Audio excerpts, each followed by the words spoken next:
নমস্কার, গুরুকৃপায় হি কেবলম। আজকে মকর লগ্নের বা রাশির সম্পর্কে আমরা জানব। এইটা হচ্ছে মকর লগ্ন, মকর রাশি। তো এই মকর লগ্ন বা মকর রাশির সম্পর্কে আজকে আমরা জানব যে এই সমস্ত মকর লগ্ন বা রাশি যাদের হয় সেই সমস্ত জাতক কেমন প্রকৃতির হন সেটা নিয়ে আলোচনা করব। বিশেষ করে দেখা যায় যে মকর লগ্ন বা মকর রাশি যাদের হয়েছে তাদের জীবন দুঃখ কিংবা কষ্টের মধ্য দিয়ে কাটে। এদের মধ্যে উদারতা থাকে, এদের মধ্যে থাকে। এরা জনহিতৈষী কাজ অর্থাৎ মানুষের জনগণের জন্য কাজ করে থাকে। কারণ শনি এই ঘরের হচ্ছে মালিক। শনি দেয় জনগণ। শনি যে সিগনিফাইজ করে সেটা হচ্ছে জনগণকে সিগনিফাইজ করে। যেহেতু শনি এই ঘরের মালিক, সেজন্য কিন্তু এরা মানুষের সাথে যোগাযোগ রেখে অনেক রকম মানুষের উপকার করে থাকে।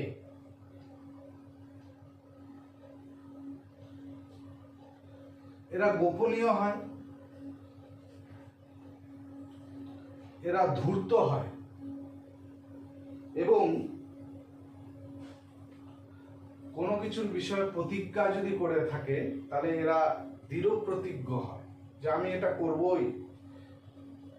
এই ধরনের তারা প্রতিজ্ঞাবদ্ধ হয়ে থাকে। এছাড়া এরা উচ্চাকাঙ্ক্ষী হয়। এরা খুব কম খরচ করে জীবনে। কৃপণ হয়, এটা কৃপণ হয় এবং সঞ্চয়ী হয়ে থাকে। এদের মধ্যে ধৈর্যের প্রচণ্ড ধৈর্য থাকে এবং যে কোনো একটা বিষয়ে এরা লেগে থাকে। যতক্ষণ না সফল হচ্ছে, যতক্ষণ না কাজটা শেষ হচ্ছে, ততক্ষণ তারা সেই কাজটার প্রতি মনোনিবেশ করে রাখে।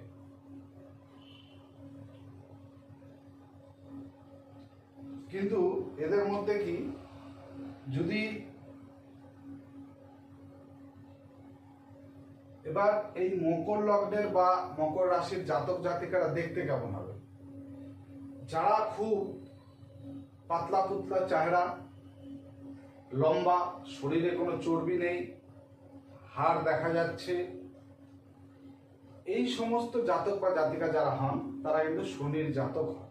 তাদের হয় ধনু লগ্ন, মকর লগ্ন কিংবা কুম্ভ লগ্ন কিংবা মকর রাশি কিংবা লগ্নে শনি বসে রয়েছে কিংবা লগ্নে শনি দৃষ্টি দিচ্ছে। এই সমস্ত জাতকের ক্ষেত্রে কিন্তু এরকম তাদের গঠন হয়ে থাকে। এদের যে দাঁত হয় সে দাঁতগুলো বেশ বড় বড়। আমরা অনেক সময় দেখি অনেক মানুষের দাঁত বড়, তার মানে এই বুঝতে হবে যে এর মধ্যে শনির প্রভাব খুব রয়েছে। বুকে চুল থাকবে,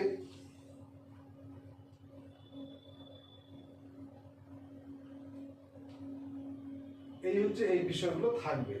কিন্তু এই লগ্নের মালিক হচ্ছে শনি, কিন্তু এই শনি যদি খারাপ অবস্থানে বসে, দুর্বল হয়ে যায়, পীড়িত হয়ে যায়, তাহলে এই শনি কিন্তু বিভিন্ন রকম খারাপ ফলগুলো দেবে।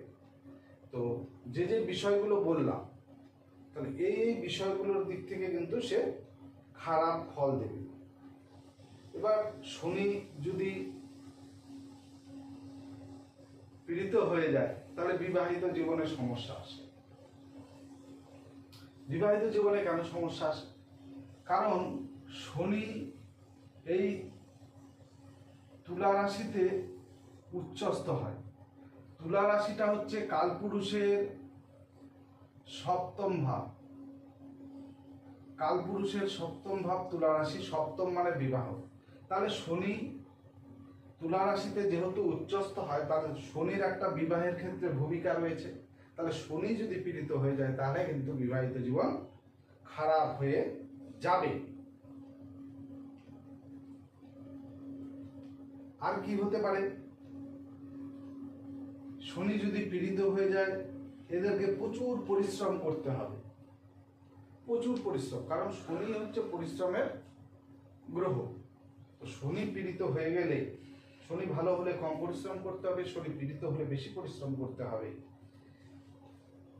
আত্মবিশ্বাসের অভাব হবে শনি যদি পীড়িত হয়ে যায় এই লগ্নের ক্ষেত্রে, তাহলে কিন্তু তার মধ্যে আত্মবিশ্বাসের অভাব হবে, সে ভীতু হবে, নার্ভাস প্রকৃতির হবে।